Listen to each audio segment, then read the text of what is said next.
Yeah, the GOAT. Logo threes are back, y'all. Logo threes are back like they never left. Caitlin Clark doing it to him. The famous logo threes are back. It feels like they never really left, but now they are louder, sharper, and more powerful than ever. Caitlin Clark has returned, and the basketball world felt it the moment she stepped back onto the court. What was supposed to be just another training session at Team USA camp quickly turned into something much bigger. Nobody expected the chaos that followed. One star reminded everyone why she runs the game, while another couldn't handle the pressure and walked away. The question now is simple. How do you feel about Reese leaving Team USA like that? The moment Clark entered the gym and began her warm-up, the energy changed. It was impossible not to notice. During her time away, people talked non-stop. Some wondered if she would ever look the same again after missing so much time. Her second professional season had been a nightmare physically. Injuries piled up one after another. First, it was a groin issue in mid-July. Then came a quad problem.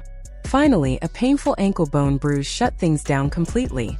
After a historic rookie year where she shattered records and rewrote expectations, she managed to play only 13 games. That absence gave critics plenty of confidence. Many were ready to say her breakout season was a fluke, a lucky run that wouldn't last. But those doubts didn't survive for long. As soon as Clark started shooting, it became clear something special was happening. Her long-range shot was back.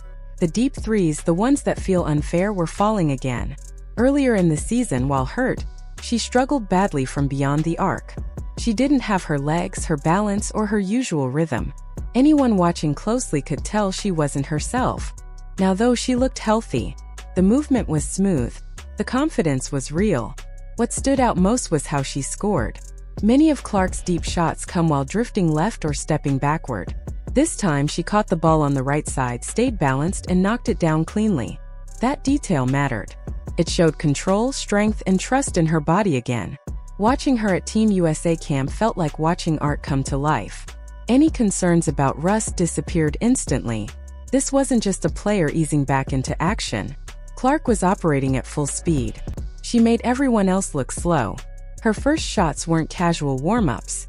They were deep pulls from near midcourt, the kind that leave defenders shaking their heads. On the sideline, Sue Bird watched with a quiet smile. It was the look of someone who recognizes greatness when she sees it. Bird has shared the floor with legends, and Clark's command of the game clearly earned her respect. While Clark was taking control, Angel Reese began to struggle. Their games are built very differently.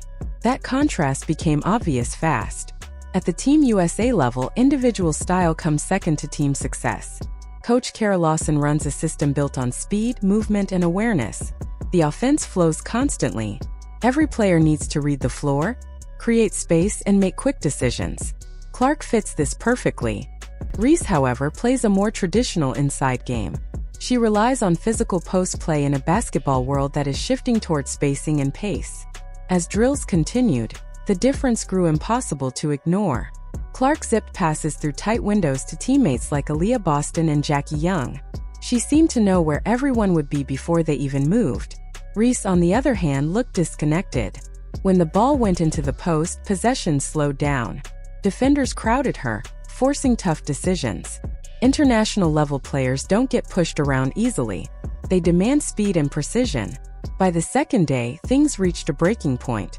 During full-court scrimmages, Clark controlled everything. She led fast breaks, found open shooters, and turned elite defenders into spectators. Reese's frustration was clear. When she didn't get touches, her body language changed. Missed shots and blocked attempts led to visible anger.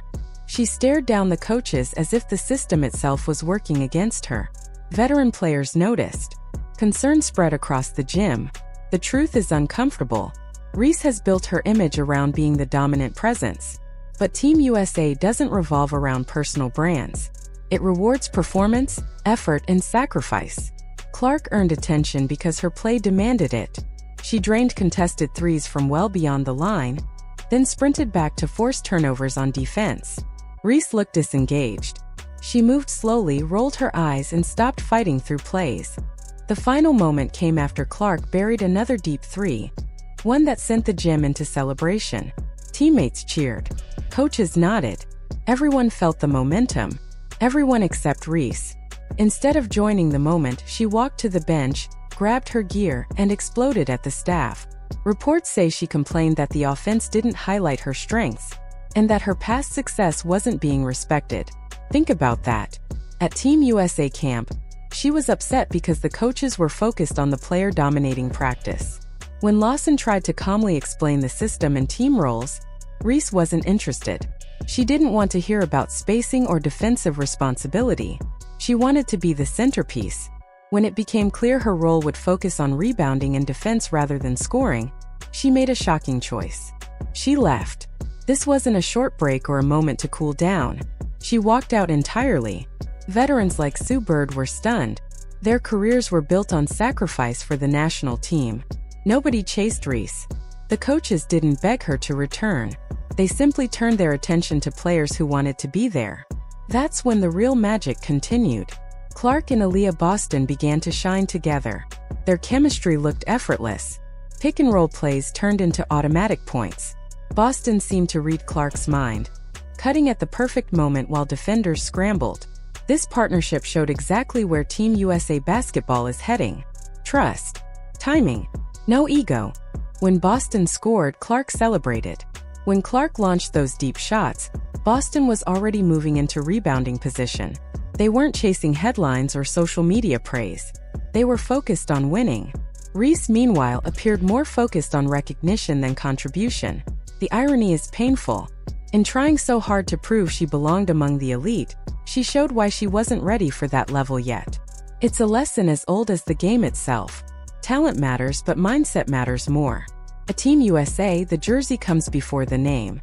Reese has spent a long time building an image as a fearless competitor, someone who thrives on intensity and confrontation. But that image cracked the moment she was outplayed by a teammate during practice. Instead of rising to the challenge, she struggled to handle it. Meanwhile, Caitlin Clark, a player who has faced more pressure, criticism, and attention than almost anyone in women's basketball, stayed locked in. She didn't talk trash. She didn't make excuses. She didn't need to announce anything. Her conditioning, skill, and calm confidence spoke for her.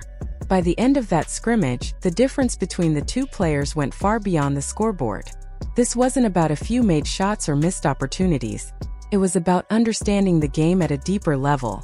Clark was thinking several steps ahead, reading plays before they unfolded, and making everyone around her better. Reese looked overwhelmed by the pace and expectations. The contrast was impossible to ignore. As the basketball world looks toward the 2026 World Cup and the 2028 Olympics, it's clear that a shift in leadership is happening right now. Caitlin Clark is no longer just a talented scorer or a fan favorite. She represents a new way the game is played. Her presence raises the level of every teammate on the floor. Players cut harder, move smarter, and trust the system more when she's running the offense. If you can't keep up with that standard, your weaknesses get exposed quickly. That's exactly what happened to Angel Reese. And instead of accepting the challenge and putting in extra work to grow, she chose to walk away. That decision won't be forgotten anytime soon. Leaving Team USA is not something you do lightly. You don't step away from the program and expect everything to reset later. Coaches remember moments like this. Teammates remember them too. The coaching staff, led by Kara Lawson, didn't hide their thoughts. They were clear in their assessment. Clark looked outstanding on both ends of the floor. Despite being away from competition for months, she was fully engaged in every drill. Her focus never wavered. She communicated constantly, defended with effort, and stayed aggressive without forcing the action. Her mental toughness stood out the most. She looked prepared, confident, and committed in a way that others simply weren't. While Clark spent her recovery time improving her body and sharpening her skills, Reese seemed distracted by something else. Instead of adjusting to the team environment, she appeared frustrated that she wasn't being treated like the centerpiece. But Team USA doesn't hand out status based on reputation. Everything is earned daily, especially in practice. The results on the court made that clear. Clark looked like the most dominant player in the gym. Reese looked like someone who forgot that respect comes from performance, not past accomplishments or public image. This situation proves an important point. You can't create greatness through social media or personal branding. You can't talk your way onto a national team. You earn your spot by showing up, competing hard, and delivering under pressure. Caitlin Clark did exactly that. Angel Reese walked away because the reality of the competition didn't match her expectations. It's shocking, but maybe this moment was necessary. The team needed to see who was truly committed to winning gold medals and who was more focused on personal recognition. The idea that Reese could match Clark's overall impact took a major hit this week. In a controlled environment with elite coaches watching every move, the gap was massive. One player is a generational floor leader who lifts everyone around her.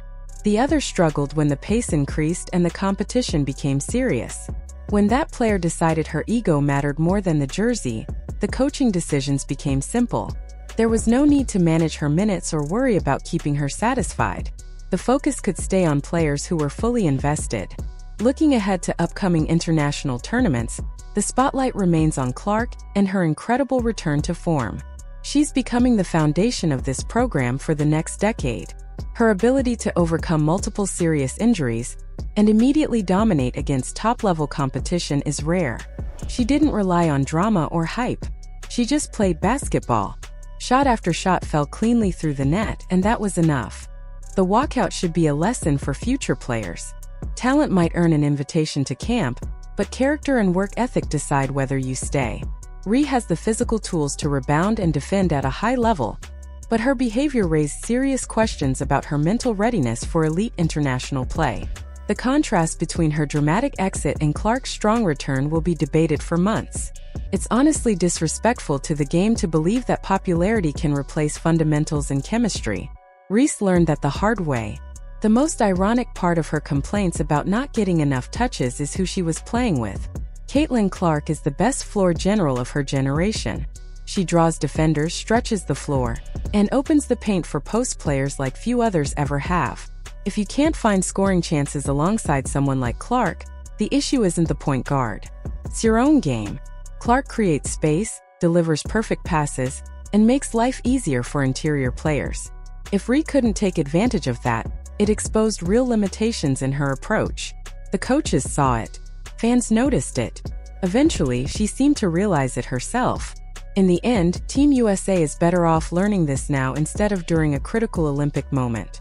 This team needs players who are fully committed. As Lawson said, Clark is locked in. Boston is locked in. Jackie Young is locked in. Reese locked herself out. The road to 2028 keeps moving forward, and this roster looks more focused than ever. The vision is clear. This team will be built on skill, speed, and true chemistry, with no patience for players who can't handle intense competition. As camp winds down, the excitement among the coaches is obvious. They know something special is forming. Clark isn't just returning to her old level. She's operating on a higher plane. Her decisions are sharper. Her leadership is stronger. Her voice carries authority. Those months of rehab didn't weaken her. They strengthened her resolve. She came back smarter, tougher, and ready to lead. While others were still learning the system, Clark was already running it. She set the tempo, controlled spacing, and defined the professional standard of representing your country. Reese may have walked out, but Clark stayed to finish every drill. That's the difference. Great players don't only show up when cameras are on. They do the work when nobody is watching. Fans may be shocked by how this unfolded, but those paying attention aren't surprised. This is who Caitlin Clark has always been. And the scary part for everyone else is that she's still getting better. The chaos at Team USA camp sent a clear message. The future of this program belongs to players who embrace competition, sacrifice, and teamwork. There's no room for ego. What's your take on Angel Reese leaving camp? Was it a power move or a huge mistake? And if you respect what Caitlin Clark is doing, you already know who's leading this new era.